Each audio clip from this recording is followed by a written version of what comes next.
जंतर मंतर पे खड़ी हैं अपने हक और अधिकार के लिए। सरकार कहती है बेटी बचाओ बेटी पढ़ाओ और बेटी को काम पर लगाओ और बेटी को सशक्त बनाओ, लेकिन आज ये बेटियां, ये महिलाएं, ये अपने हक और अधिकार के लिए, अपनी छोटी छोटी मांगों के लिए जंतर मंतर पर खड़ी हैं।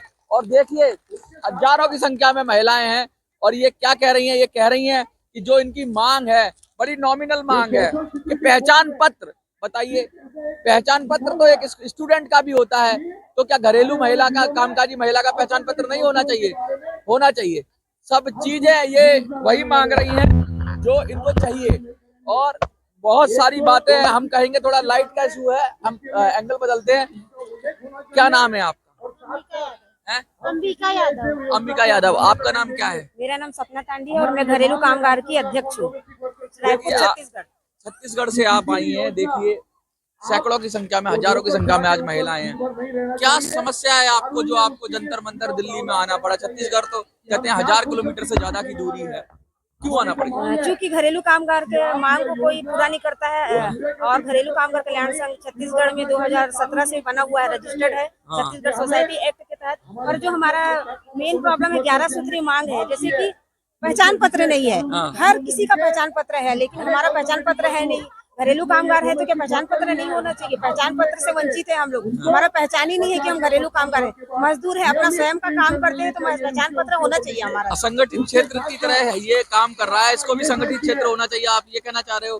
क्योंकि आपकी भी कोई पहचान होनी चाहिए, और जब पहचान कर लोगे तो कुछ ना कुछ फिर आपके भत्ते या कुछ ऐसी चीजें मिलेगी। अगर पहचान ही नहीं बना है, एक्ट के लिए हम लोग विशेषकर सरकार से बोलना चाहते हैं, छत्तीसगढ़ सरकार से।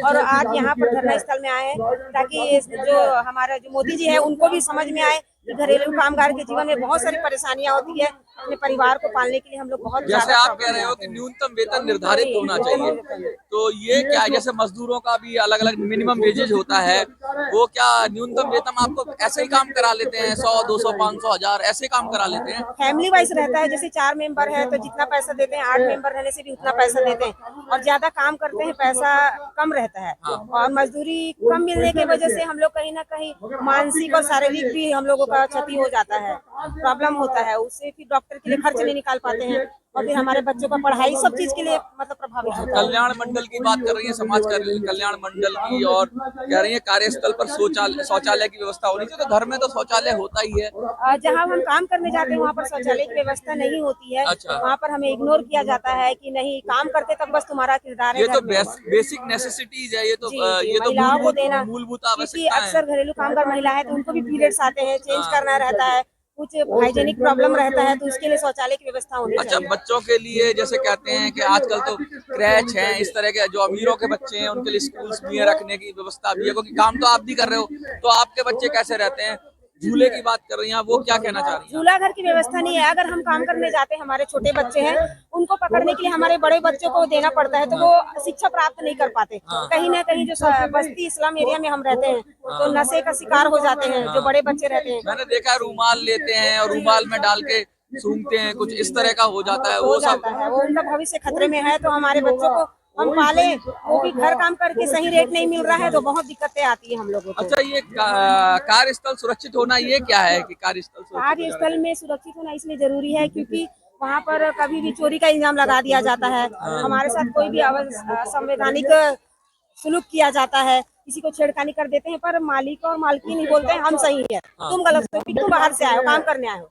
क्या घरेलू कामगार का इज्जत नहीं होना चाहिए? उनका भी तो कोई अस्तित्व है, सम्मान है, इसलिए हम लोग उनको भी मतलब एक नियम कायदे होने चाहिए। कभी भी निकाल देते हैं, काम करने जाओ तो कोई न्यूनतम वेतन। हाँ, तो ये जो एग्रीमेंट की बात कर रहे हैं, इसमें पूरा जैसे कम से किसी को निकालने तो नोटिस देना चाहिए, नोटिस पीरियड होना चाहिए, उसको कुछ कंपनसेट करना चाहिए, ये सब चीजें मांग रहे हैं क्या एग्रीमेंट? कम से कम 1 साल का एग्रीमेंट होना चाहिए, क्योंकि काम करने जाते हैं तो उनको अगर पसंद नहीं आता है तो कम रेट में, और हमारे जैसी दीदी लोगों को कम रेट में यूज कर लेते हैं, लगा लेते हैं, तो हमारा जो घर का खर्चा है वो कैसे निकलेगा? अच्छा, ये भी बात है। साप्ताहिक अवकाश की भी बात कर रहे हैं आप? 7 दिन में कम से कम 1 दिन तो छुट्टी होना चाहिए, क्योंकि हम महिलाएं हैं, हमारे भी बच्चे हैं, हमको भी हर खुशी का अधिकार है, तो हमें भी छुट्टी की आवश्यकता है कि हफ्ते में 1 साप्ताहिक छुट्टी तो होना ही चाहिए। 1 साप्ताहिक छुट्टी।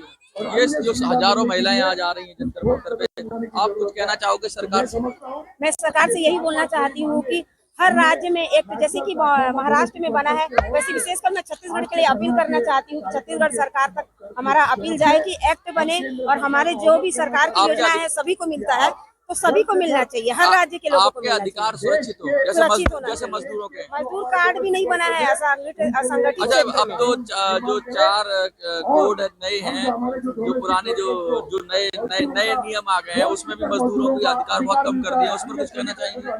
मजदूरों के अधिकार तो बहुत सारे हैं, लेकिन कि विशेषकर कानून बनाकर हर योजना का लाभ दिया जाना चाहिए।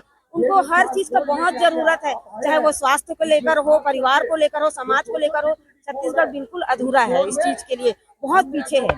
और इंडिया में तो घरेलू कामगार के लिए एक्ट बनना ही चाहिए, कहीं ना कहीं हर विभाग के लिए कानून बना है, हमारे लिए भी बनना चाहिए, ताकि हम उस बोर्ड में जाकर अपनी समस्या को रख सकें। ये वो महिलाएं जो घरों में काम करती हैं, घरों में काम करते समय इनकी ना तो न्यूनतम वेतन तय होता है, ना मजदूरी तय होती है, ना छुट्टी मिलती है इनको, ना कोई नियम कायदा है।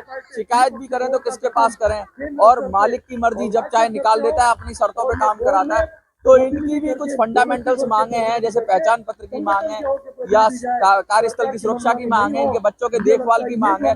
बहुत जायज मांग है, और सरकारों को इसके लिए पॉलिसी बनानी चाहिए, कोई कानून बनाना चाहिए, कोई एक्ट बनाना चाहिए, जिससे इनका भी। और ये मुझे लगता है कि ये करोड़ों में है पूरे देश के अंदर। ये हर घर में जो थोड़ा सशक्त है, उसके अंदर कहीं ना कहीं पार्सली जॉब तो कर ही रही है, चाहे बर्तन मांजने का काम हो, बर्तन धोने का काम हो, कपड़े धोने का काम हो, साफ सफाई का काम हो, किसी तरह का काम हो, कहीं ना कहीं कोई ना कोई महिला इन्वॉल्व है, तो उसके हित और अधिकारों की भी रक्षा होनी चाहिए। कहीं कहीं तो ऐसा होता है कि लोग पैसे भी नहीं देते काम करा के, तो ये कहाँ जाएंगी, किस फोरम में जाएंगी, कहाँ शिकायत करेंगी, क्योंकि इनका तो कोई। हमारे बच्चों को भी उचित शिक्षा की जरूरत है, अच्छे समाज की जरूरत है, सम्मान की जरूरत है, आजीविका की जरूरत है। चूंकि हम घर में काम करते हैं, तो क्या हमारे बच्चे आगे बढ़ने नहीं चाहिए?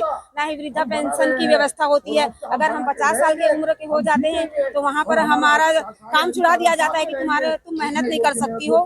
तो फिर हम महिलाएं, जो बुजुर्ग महिलाएं, वो कहाँ जाएगी? पूरा फ्यूचर खतरे में है। आज ये महिलाएं हैं, और बहुत बड़ा आज प्रोग्राम है, हजारों की संख्या में महिलाएं हैं। ये जो संदेश दे रही है वो साफ है कि सरकारों का काम होता है हर वर्ग की सुरक्षा करना, तो ये भी करोड़ों में है, इनकी भी सुरक्षा होनी चाहिए। आपको क्या लगता है, कमेंट में लिखिए, देखते रहिए।